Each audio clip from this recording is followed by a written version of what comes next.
পরে নির্বাচনের পরে বিডিআর হত্যাকাণ্ড 2009 সালে 25শে ফেব্রুয়ারি।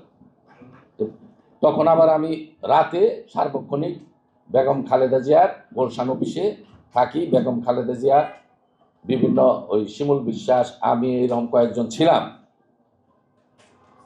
রাত্রে আসতে অনেক দেরি হতো, তো ঘুমের থেকে উঠেই খবর দেখতাম। তো টিভিতে খবর দেখার জন্য বসার সাথে সাথেই দেখি যে বিডিআর বিদ্রোহের দৃশ্যগুলি। তখন আমি মনে করলাম যে কোনো যুদ্ধের সিনেমা হচ্ছে।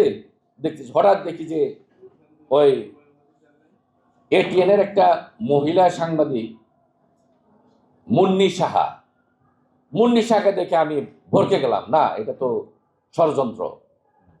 আমি সাথে সাথে বাবু গয়েশ্বরচন্দ্র রায়কে ফোন দিলাম, দাদা বিডিআর বিদ্রোহ করছে, ম্যাডাম কি ক্যান্টনমেন্টের বাসায় না গুলশানে? এক্সট্রিম মশার কয়েল প্ল্যান্ট ফাইবার দিয়ে তৈরি, ডেঙ্গু চিকুনগুনিয়া বাহি সহ যে কোনো মশার বিরুদ্ধে দেয় এক্সট্রিম সুরক্ষা। ওই ক্যান্টনমেন্টের বাসায় কি হয়েছে? আমি কি এইরকম ঘটনা? ম্যাডামরে দ্রুত সরতে বলে, ক্যান্টনমেন্টের বাসাতে গুলশান অফিসে যায় বসতে বলে। তারপরে গয়েশ্বর রায় বললো যে ঠিক আছে, আমি ম্যাডামের সাথে কথা বলছি।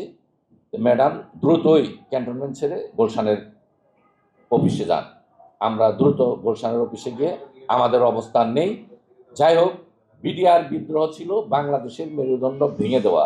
আপনি ওখানে দেখেন যে সবচেয়ে চৌকোর সেনা সদস্য অফিসাররা ছিল, তাদেরকে একত্র করা হয়েছে। এই যে নীল নকশাটা ভারত এবং শেখ হাসিনা, আর শেখ হাসিনার একজন, তার জন্মের ব্যাপারে আমি কোনো কথা বলবো না, কিন্তু সে যে স্বরাষ্ট্রমন্ত্রী ছিল সাহারা খাতুন, যার জন্ম কোথায় শেখ হাসিনাও জানে না, কিন্তু সে পালিত হয়েছে।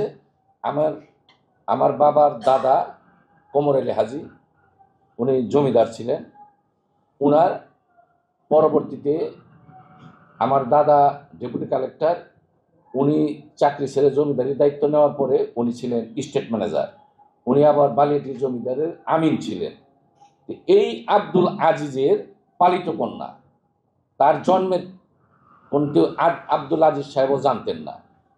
সেই একজন মহিলাকে স্বরাষ্ট্রমন্ত্রী বানিয়ে ভারতের শিক্ষায় শিক্ষিত করে তাকে দিয়ে পরিপূর্ণভাবে এই কাজটি করানো হয়েছিল।